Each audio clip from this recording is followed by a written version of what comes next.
My name's Joe from MyHigh Digital, and welcome to our MyHigh Minute series, where we'll be giving you a quick tip and trick about social media or your WordPress site in roughly about a minute. Today, I'll be going through how to use hashtags. So what we'll do is we'll have a quick look on a good example on our Instagram. So here's one we took yesterday of a beach in Woolacombe, North Devon. So 3 things you need to remember when using your hashtags is 1, you need to use relevant hashtags. And as you can see, we've used lots of like North Devon and beachy hashtags here.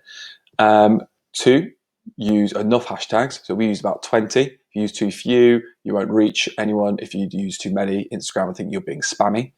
And 3, remember to check your hashtags because you need to make sure they're relevant to your post and they're not actually talking about other conversations which you might not want to be attached to. So that's our quick fire hashtag tips and tricks. If you would like to know anything else, please like, share, and subscribe this video or get in touch.